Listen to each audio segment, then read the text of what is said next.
Hello, and welcome to episode 8 of the Highway to Health show. I'm your host, Dr. E, the Stem Cell Guy. And joining me today is Dr. Barry Smeltzer. I met Dr. Barry about 4 or 5 years ago when I spoke for the first time at Generation Rescue's Autism Education Summit. He's been focusing for several years in environmental medicine, and he has seen how our environment is affecting us, is affecting our children, is affecting our development, and creating chronic disease. As a matter of fact, during this episode, he mentioned that up to 50% of children in America right now have some sort of chronic disorder going on. All of these things are not only important, but up to a certain point, they're even scary. Now, the good news is there's a lot of things that we can do to prevent these toxic exposures. During this episode, we're going to be talking a lot about different things that we tend to believe that are safe, and he will share with us how these different exposures are currently affecting us and how we can prevent them. Wi-Fi, light exposure, being outdoors, vitamin D deficiencies. We're going to be talking about all those things so that you can protect yourself and your family, and not only protect yourselves, but also strive towards better health. We share a lot about what he does raising his kids. He's a father of 6. He even had a child in the autistic spectrum that doesn't qualify anymore for that diagnosis. So needless to say, I think you're going to find the information in this episode very actionable. Here's my conversation with Dr. Barry Smeltzer. Are you ready to live ageless? Want to discover alternative health choices, cutting-edge nutrition, and fitness for the entire family? Welcome to Highway to Health show with your host, Dr. E, the Stem Cell Guy, where Dr. E helps you live ageless. And now, here's your host, Dr. E. Hello, everyone, and welcome to another episode of the Highway to Health show. I'm your host, Dr. E, the Stem Cell Guy. And today with me is a very special guest. I've had the privilege of knowing him for several years now. We'll talk a little bit about that in a second. But first, let me tell you that Barry Smeltzer is the owner and operator of Healing Provisions in San Antonio and Austin. His practice utilizes environmental and biomedical medicine techniques to guide families to take control of their health. He has spoken around the world regarding the environmental causes of chronic disease and autoimmunity, and is on the teaching faculty of the Academy of Environmental Medicine's low-dose allergen therapy program. His focus on children includes finding the medical causes of autism and ADHD and guiding families to address the root causes. He has been recognized as a preferred provider by both TACA and Generation Rescue. He's a proud parent of 6 children, one of which has recovered from the medical causes of autism and no longer qualifies to be in the spectrum. And today we're very, very, very excited to have him here. Barry, welcome to the show. Thank you so much, Dr. E. It's really a pleasure and an honor to be involved with what I think is a very important and worthwhile venture that you're putting out, because I think that to get the word on getting this type of lifestyle out to the masses, it's extremely important. Absolutely. That's part of the reason for doing this whole thing, being able to help educate people out in health. In reality, health is very simple, but outside, we've made it so complicated, so overwhelming that people usually end up not taking action. And this permeates not just to them, but to their families, which is super, super important, because our kids are really getting and inheriting our bad habits of health, nutrition, lifestyle, and all these different things. I think that it also encompasses what used to be a normal is no longer normal. It's almost apples to oranges in regards to the world that our children are growing up in versus what we grew up in. And we can give all sorts of examples in that. But it's one of the reasons why I got so heavily involved in environmental medicine, is because of the fact that there is so much from an exposure standpoint that we can point to that can affect our health now that either didn't exist 25, 30 years ago, or was never utilized to the extent it is now. So that exponential increase in exposure is now to where you have to be actively addressing your health status to just maintain being healthy. And you don't have to go very far to see that greater than 50% of children growing up in public school has some chronic disease that they requires a medication. That to me is a example of why this is critical at this point. Our future's at stake, and managing illness is not health. And that's why this part of education is so critically important. I was just having this conversation literally last night with Evelyn, my wife, and we were talking about a couple of things. It's starting to get hot here in California, and she starts worrying about the baby, 18-month toddler right now. And they go outside, and she said, you know what? I try to get him out. I try to take off his shirt so that he can get some sun and he can get some of this exposure, but it's getting really, really hot. I think we need to look into sunscreen and start applying it. So then we start having that conversation about, well, do you really want to be smothering him in sunscreen every day for these many hours? And she even got a little bit frustrated. She's like, well, the problem is that it's getting so hot, I cannot get him in the pool because it's full of chlorine. It's the pool here for the entire complex, so it's 100% chlorine, and I cannot do the sunscreen, and I cannot do this. It wasn't like this when we were growing up, and we're okay. But that exactly what you just said, that's a big difference. The world that our children are growing up in today is not the same world, and it's not the same exposures that we had 25, 30, 35 years ago, right? Correct. And it's eternally frustrating to me because I get that type of a conversation every day where families are asking me, why is it that we have to be so diligent on protecting our children where they feel like they have to hover over them to prevent them from being exposed, because otherwise they're going to end up with these chronic issues from an inflammatory standpoint. And to go to your question, from a sunscreen standpoint, whether people know it or not, there are wonderful resources out there that you can check that do give recommendations specifically for something like sunscreen. The name of the website, in case any of your listeners want to know, it's called Environmental Working Group. And it's www.e as in Edward, W as in work, and G as in good, .org. And EWD.org every year publishes a safe sunscreen recommendation that they do the research, and they are the chemical authority for the Environmental Medicine Academy. And they do so much research into all these different things that they could be exposed to that could harm them, that they then find out which ones are safest. So if it is something where you want to do kind of that in between, where you want to get them out for a little bit, get him some sun, but if he's out for longer than an hour or hour and a half, you don't want him to burn, then you can apply some of this safer sunscreen. And that way, then you don't feel like you are trapped in this catch-22 of not being able to get outside. Yeah. And then again, it's also a matter of understanding. It is not the same. Like she and I were having this conversation, like I said, yesterday.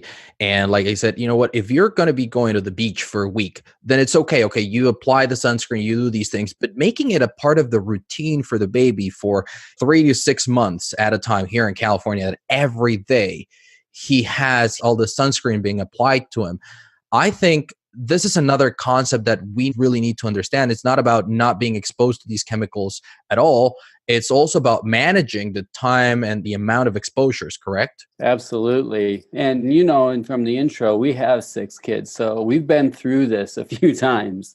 And we've gotten to the point now where we're South Texas. So we're in the same climate, same type of situation where we're hot a lot of the year. And I honestly feel that I don't remember the last time that my 2 youngest boys had sunscreen on them other than maybe on a vacation on a beach. But when they're out playing, and they'll play for hours at a time, we may consider bringing them in a little bit for a while, but they tan. I mean, these kids come in and they've got tans that make my wife and I just jealous because they look amazing and they naturally develop that tanning ability and they don't burn. So come midsummer to late summer, I mean, this is when they were 1.5, 2 years old even. They look like little copper tone babies. They had little tan lines where his diaper was. So it's not a question of them getting burned. You keep common sense and you bring them in when you feel like they're getting to the point where they're getting enough exposure. But if you really don't want to add in that chemical toxicity, you can do it. And by midsummer, they've got enough tan in them that they won't burn being anywhere. That's a great point you make. One is obviously having common sense. Like just go outside, play, take your shirt off if you're too hot. But Also, think about it. You're not going to be out there from 11 in the morning till 4 in the afternoon. Come in, take a couple of breaks, hydrate well, do all these things. And that way you will be able to manage your chemical exposures in terms of sunscreen and all those things. But as well, there are a lot of other different exposures that we suffer every day just from junk light that we need to mitigate by going outside. And it is so important. And I'm sure you'll be able to share a lot more about this with us, being a practitioner and working with children, especially special needs children.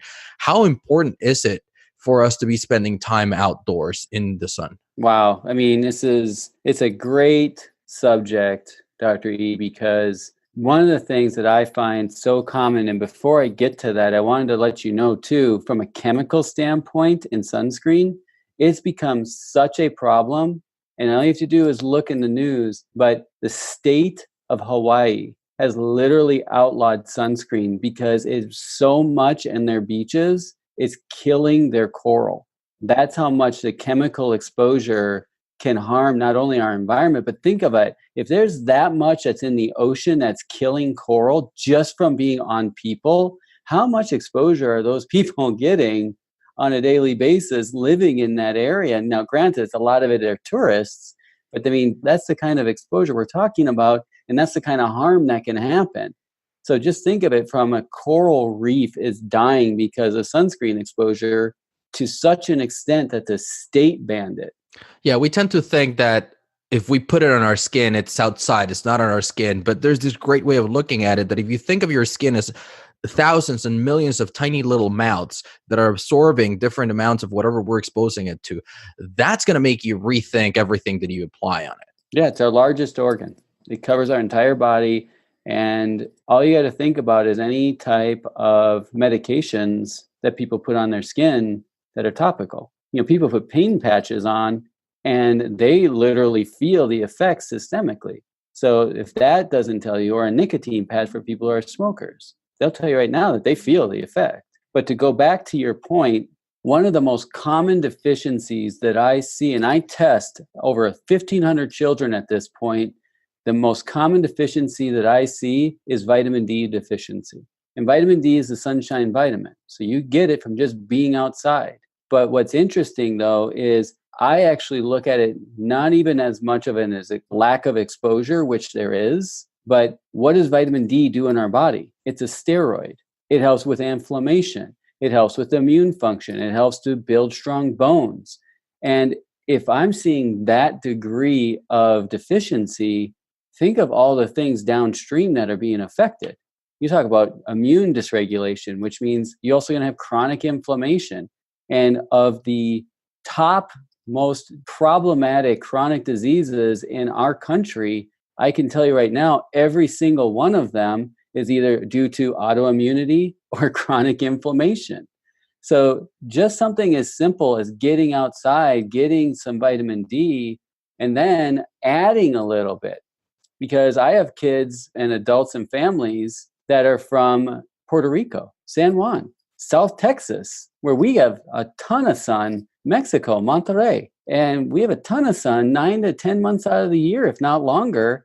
And their vitamin D levels, the normal ranges for a vitamin D level is 30 to 100, nanograms per deciliter. And if that is something that should be for someone who gets that much sun exposure, it should be somewhere in that 50 to 80 range at least, right? Yep. I can tell you right now that if there's a person that has not supplemented with vitamin D, I have not yet seen one above 40. Wow. And the vast majority of them are below 30, which means they're even lower than normal in South Texas. Exactly. That's what I was going to say. That's what's super impressive. Now, if this is what you're currently seeing in your practice, and people are listening to us, let's say in Northern Europe, in the Northern US, in Canada, where sure, during summer you get a lot of sun, but then the rest of the year, you're not seeing the sun. You're not getting this vitamin D. So it is incredibly, incredibly important. And I was not aware of the numbers. I knew that we're trending downwards. And I think a big part of it is that we're not spending enough time outdoors, or we're spending way too much time indoors, because then that's the thing. One, we're not getting sun. And second, we're getting a lot of artificial light. So those two things work together to disrupt our vitamin D. And in addition to that too, Think of the demand that the vitamin D is being put under. We have all these things that are causing inflammation in our body, and vitamin D is being used. So not only is it a lack of supply, it's a huge demand. So all of those factors playing together leads to this chronic immune dysregulation. So it's not just a get outside more, it's also get moving more, get exercising, get the sweat going, get detoxification going, get that liver working correct. There's so many ills that happen when you don't get out and get moving. Yeah, now the important thing as well here, or one thing that really strikes me as very, very important is in the case of children, having these vitamin D deficiencies because they're simply not spending enough time outside and they're not getting the nutrition that they need and they're exposed to a lot of different environmental toxins and bad actors that are influencing their inflammation. This greatly affects brain development because it's not the same for you or I to have a vitamin D deficiency where it affects us in several different areas. But in the case of children, they're developing, these brains are developing, they're creating these new neural connections, they're creating all this brain plasticity, and they're trying to soak up and learn how much harm does it do them to not have this adequate levels of vitamin D. You know this even better than I do from a stem cell standpoint. The new neural connections that are being made, if you have inflammation in that process, those connections don't ever get made. And then that's going to stop and it's going to blunt neural development. So it's not even just the actual brain development, but think of how much they're growing all over and how many children are now having trouble with coordination and trouble with lack of growth or obesity because they are chronically inflamed. So vitamin D plays a role in all of that. So yes, it's kind of turning into more of a vitamin D discussion, but it is critically important. And it is a critically deficient nutrient that it's kind of a microcosm of our culture, don't you think? Oh, absolutely. Absolutely. And it is crazy how much it has increased in the last few years. We're just talking about that at the beginning of the episode. How we're currently seeing today is completely different to what we saw just 1 or 2 generations ago because the world has so radically changed. And some people might think that, oh, you're just exaggerating. No, it's a completely different environment and exposures and lack of certain things and certain nutrients in our food, in our environment. So it is very, very important for us to really start realizing, recognizing this and taking steps to avoid it for our families. The tip of the iceberg, Dr. E, the questions that will hopefully get raised by even us just having this little bit, because this is just an example of the bigger picture of why is it that vitamin D levels are so low? Well, I can take you all the way into the food that we eat, the air that we breathe, the water that we're exposed to, what's being put into the water, what's being put into our soil, what's in our air. And all of which is apples to oranges from 35, 40 years ago. And that leads to how many people have allergies now? Everybody pretty much, right?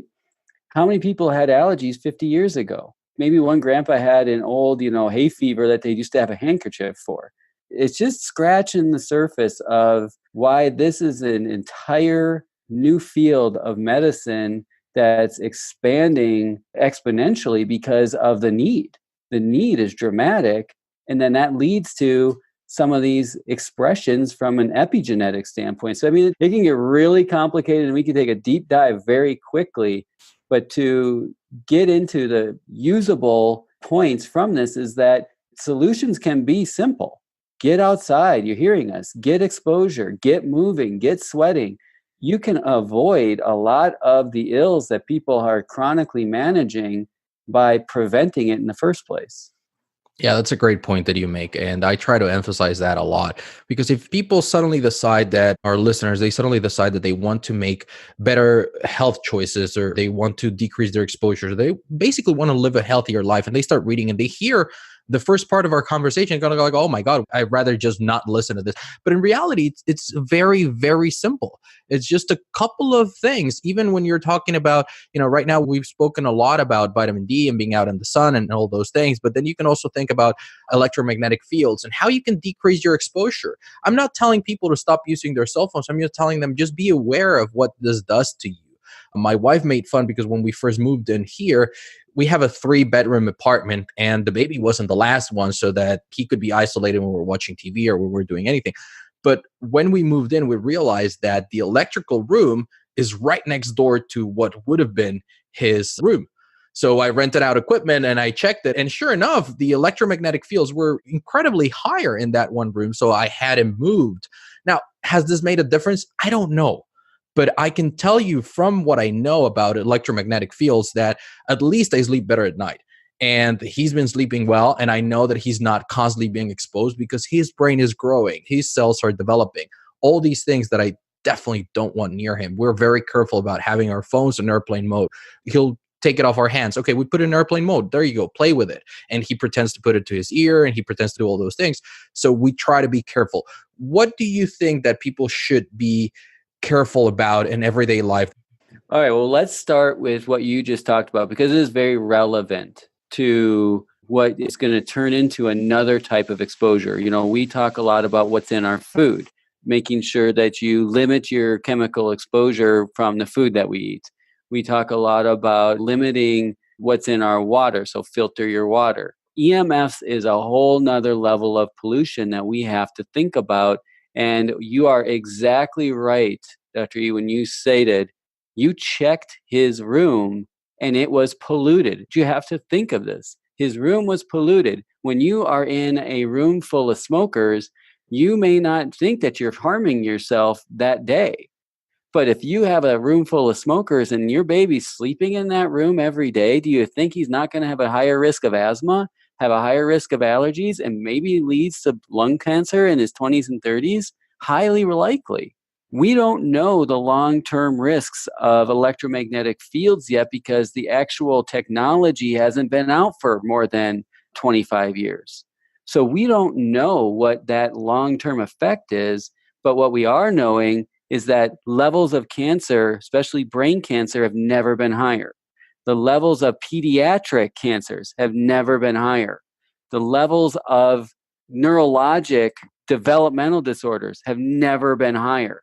So to say that an ounce of prevention is not necessary, I completely disagree. I think everything you're doing is proof positive that your baby is developing so beautifully, not despite what you're doing, Dr. E, it's because of what you're doing.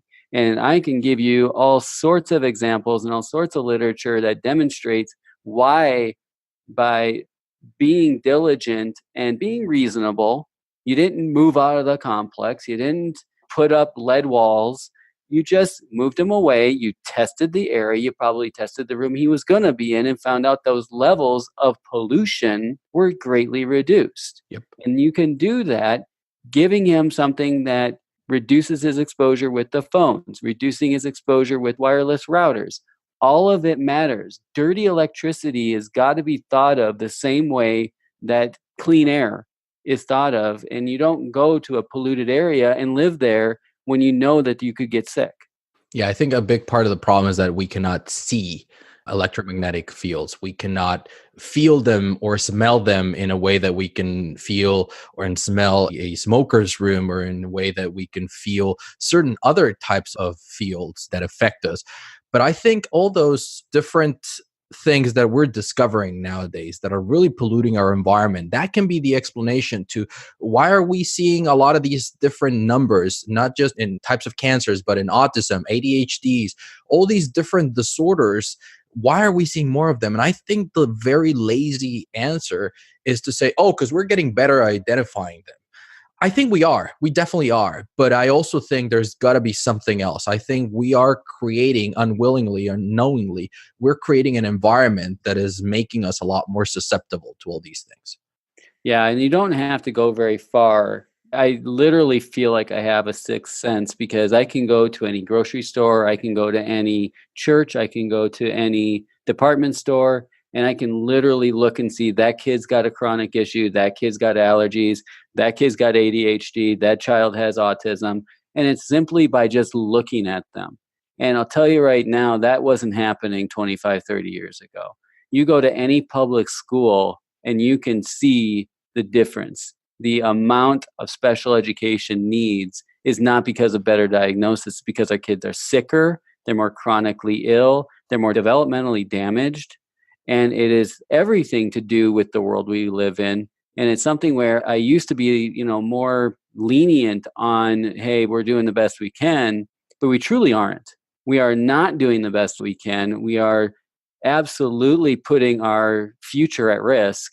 And what happens to great societies is when they get complacent, they stop innovating, they stop questioning, they stop being hungry, they stop trying to lead. They get what I call fat and bloated, and they end up getting destroyed. Yeah. And I worry about that because I truly feel like our country is at risk of a really bad epidemic. And it's not going to be one that we can do anything about because it's going to affect everybody because we are not ready to, and we're not prepared from a health standpoint overall to fight something that could actually be affecting the entire population. It's been mentioned several times how the European Union is a lot stricter than what's allowed in this side of the world. And considering that most likely there's no legislators listening to this or no big politicians, let alone presidents. Don't sell yourself short. You may have some silent lurkers. You never know. Well, then it's a great thing what I'm going to ask you right now. What do you think as parents, as concerned individuals, what do you think we can do to really start rolling the ball in the right direction? We're starting to realize these things. These things are real. They're affecting us. How can we bring awareness to this? It's a great question because something that a really great friend of mine, Nico LaHood, used to say is, not used to say, he says all the time, it's a Bible passage, but my people shall perish for lack of knowledge. And what it is that what's happening, and we do see it in small amounts already, and it's starting to grow and it's starting to swell, is that people are sick and tired of being sick and tired. And our medical community is trying to keep it much more of this status quo. Everything's okay here. Don't worry about it. And they're losing trust of the society. They're losing trust from people. And what's happening is that they're going out and they're learning on their own. And they're questioning and they're able to read studies because the internet, that's one positive, is that people can actually look at literature and they can see that, no, this stuff does matter.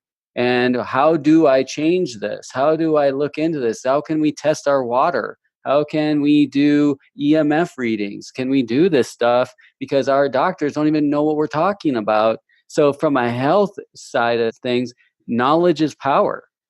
And I think it's going to happen that our medical society is either going to need to catch up or they're just going to basically become non-essential. And in our community, it's happening more and more where our parents are much more partners in crime than they are patients because they're some of my most voracious researchers.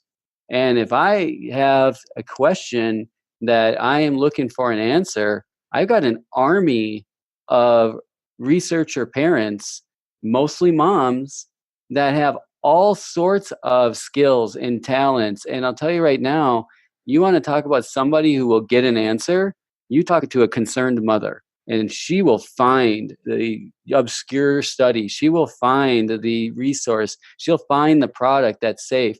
I have no worries because I get that on a daily basis from our families. And they tell me, okay, well, what do you think of this, Barry? And then I'll look it up and be like, holy smokes, I didn't even realize this existed. So I just look at it as we work more as a community in that type of collaborative setting, we could conquer anything. Yeah, I think that goes closer to what I've always advocated. And it's not like I suddenly was illuminated and realized that, oh, this is the way we should go. But upon starting to work with the autism community several years ago and meeting these moms that before, and I've said this to many of them, I've said this at conferences, when I first started working with the autism community, coming from 100% traditional allopathic medicine training, I was the first one to think that they were wacko, anti-vaxxers, and they don't want to do this, and they're against everything, and they're against all these other different things. But something really funny started happening when we saw our first autistic children, and mom said, well, this happened right after the vaccines. And I said, that's crazy. It's been proven over and over that that's not the case. And then the second one said the same thing, and then the fourth one, and the seventh one, and the 12th one. at some point you really start saying like, I don't think it's just a script that they all learn. I don't think there's a lot of commonalities of what they're sharing. They all had in common that they visited their pediatrician and their pediatrician told them that it was all in their head and that the child was fine. And I think that we've started going down this path where we have as doctors kind of like pushed away many of these patients, and many of these patients have responded just in how you said it. You know what, this is not good enough for me, I'm going to do the research, I'm going to find out what could work. And I agree with you that the internet is a great resource, but I also think that it can be a double-edged sword, because a lot of the times, No doubt, Dr. E. It's going to be a double-edged sword because it's unfiltered.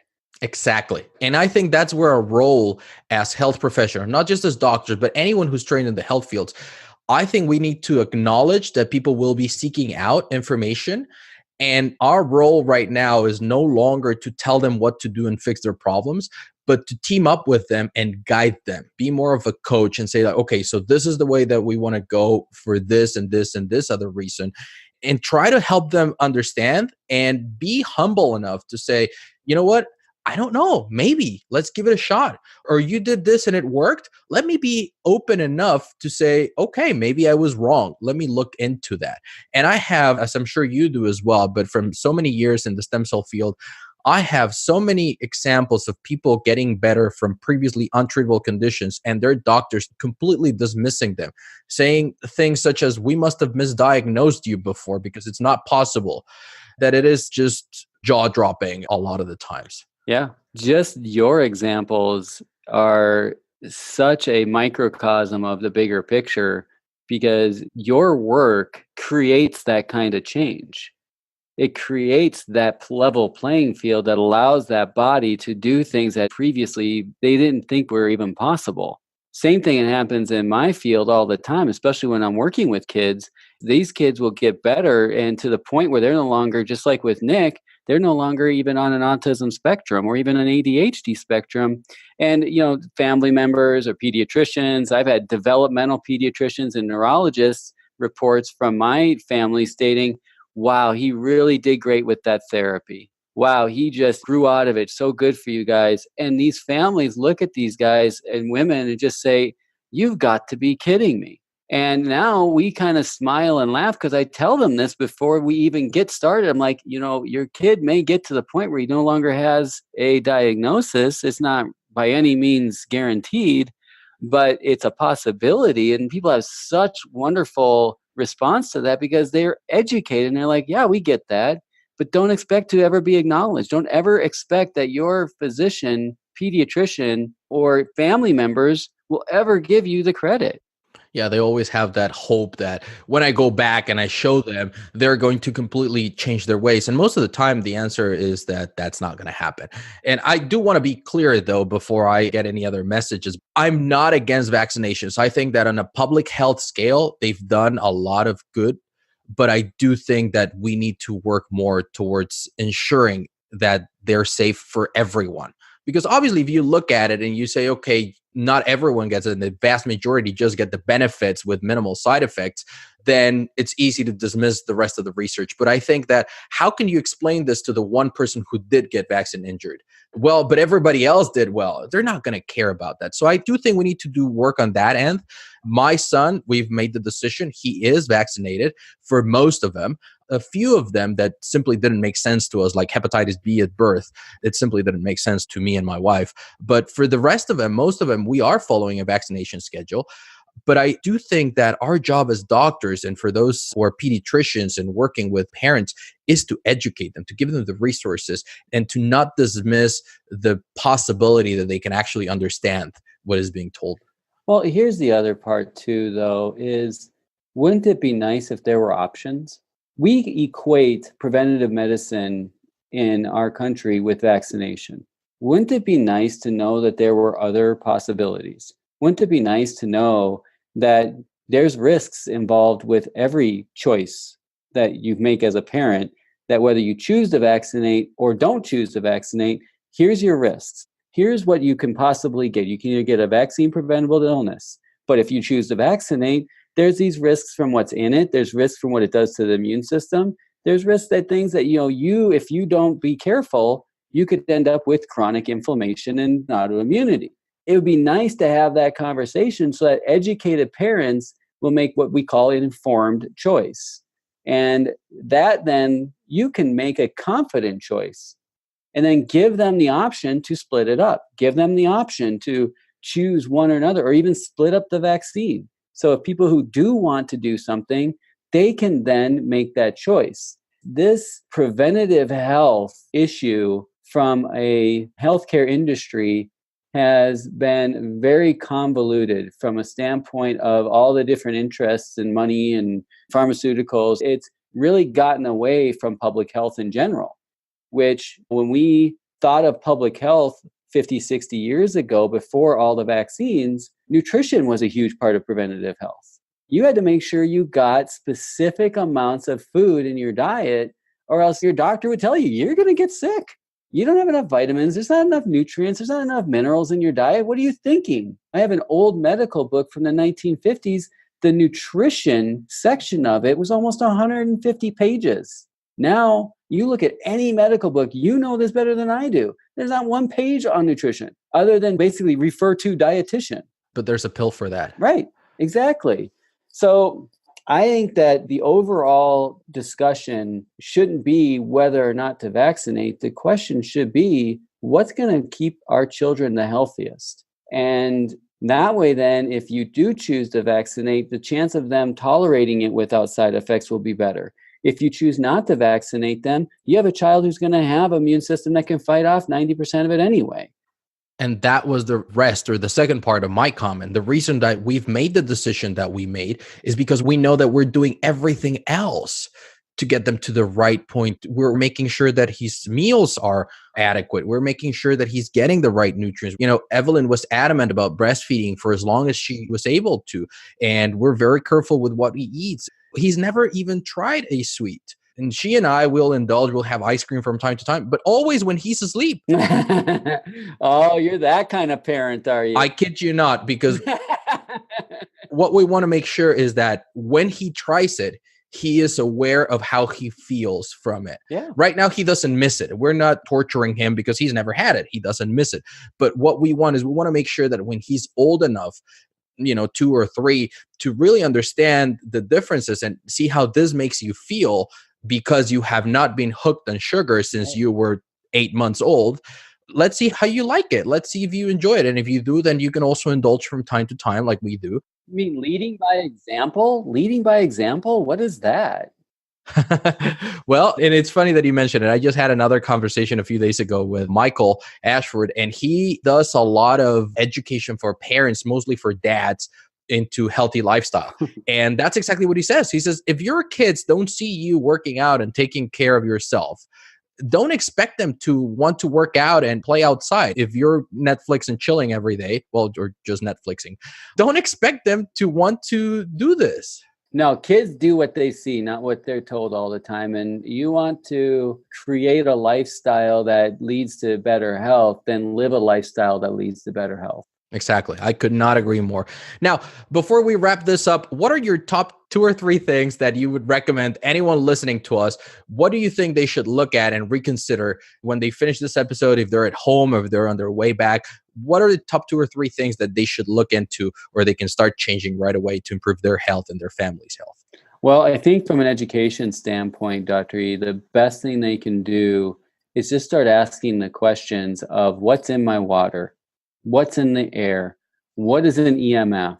And you start to just Google some of that stuff, and you're going to get a wealth of information. Now, if they're wanting to go a little bit deeper and to start looking for products that are safe, looking for chemicals that are safe, looking for cosmetics, people don't even think about stuff like that. Environmental Working Group, that website I gave you, is an encyclopedia of information on what to choose, what not to choose. They have an entire grocery list of different things.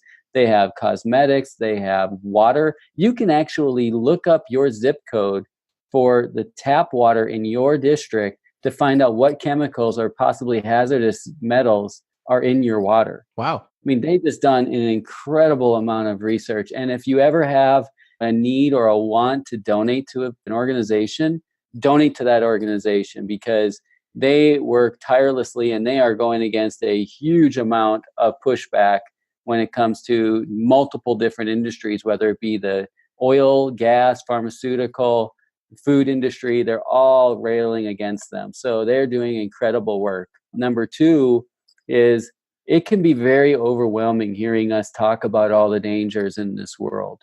And the way that I talk to my parents and the way I talk to my families, whether it be adults or parents of children, is that start where you're at. Don't try to be perfect when it comes to eliminating chemicals, eliminating toxins, buying a perfect diet, perfect food. I used to work in surgery and it was with a world-renowned surgeon, and his motto was, the enemy of great is perfect. We used to make mistakes because we would do that extra stitch. We would make that extra little cut, little extra ding, and it would be just enough that would take something that looked amazing and make us fall apart, and it made us look terrible. So it was a motto that I took from my previous career, is that you can live an amazing life with balance. And that's just like you're doing.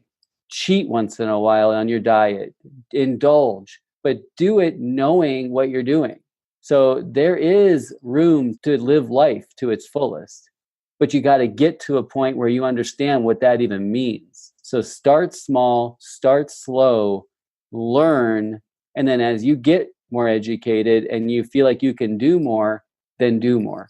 Perfect. Perfect. Well, thank you once again so much for being here. Before we say our goodbyes, where can people learn more about you, your practice? I know that you do put out there a lot of resources. You speak a lot. How can people find out where you're going to be next and how to learn more from you? Well, anybody that is listening from the state of Texas, they can come and see us, and we can do virtual appointments. We can do inpatient appointments. I have offices in Austin and San Antonio. For anybody outside of the state, if they want to learn more, just call our office, because we do have options as far as seeing you as well. And that meaning that we can literally do that comprehensive overview of what could be driving that chronic inflammation, what could be stopping development of your children, what could be causing your autoimmune disease. Our website is healingprovisions.net. And our offices, like I said, are there, or you can even Google my name or Google Healing Provisions and it comes up right away. Thanks for letting us have this opportunity, because this can't get out there enough, Dr. E. Our future is absolutely at risk. That exponential increase in environmental exposures is not slowing down. And now with the advent of 5G, there's literally health conditions being caused by basically walking near a tower. That's a whole nother episode that I've started researching a little bit so that I could bring into here.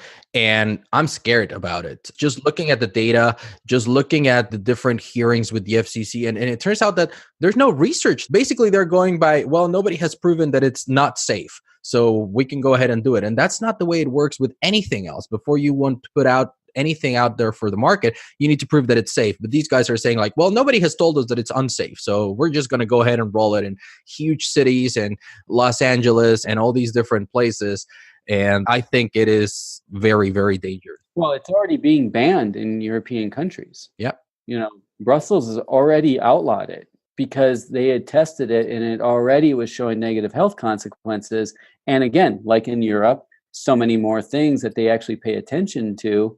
They said, you know what, this is a risk not worth taking for the health of our community. Yeah. And sure enough, it does have benefits, you know, it increases connectivity, increases all those other things. But do we really need it? I mean, we're already streaming our movies on our cell phone and we're doing okay, unless you want to watch it faster. But, you know, and again, it comes down to the enemy of great is perfect. And I think 5G is one of those situations. Completely agree with you. Well, Barry, thank you again so much for being on the show. Thank you for doing the work that you do. I think that we need more trained and qualified physicians in environmental health to help us all, because one of the big mottos of this show is that I hated that Band-Aid medicine, that when you're sick, you go in and you get a fix for your symptoms, as opposed to saying, I need to be empowered. I need to take control of my health. I need to look into these things and then make my own decisions. So once again, thank you so much for doing the work that you do. For everybody else listening, thank you so much for joining us at yet another episode. As usual, I will make sure to have links to everything that Barry recommended in our show notes. If you want to check those out, go over to dre.show. That's dre.show/008. Make sure to send us your questions. I'll try to get Barry to do a follow-up episode with us in a couple of weeks, but you need to send in your questions ahead of time so that we can make sure to address those. Once again, thank you all for joining us, and I'll see you in our next episode. Thank you for listening to Dr. E's Highway to Health show, helping you learn the science of living ageless. Did you enjoy the show?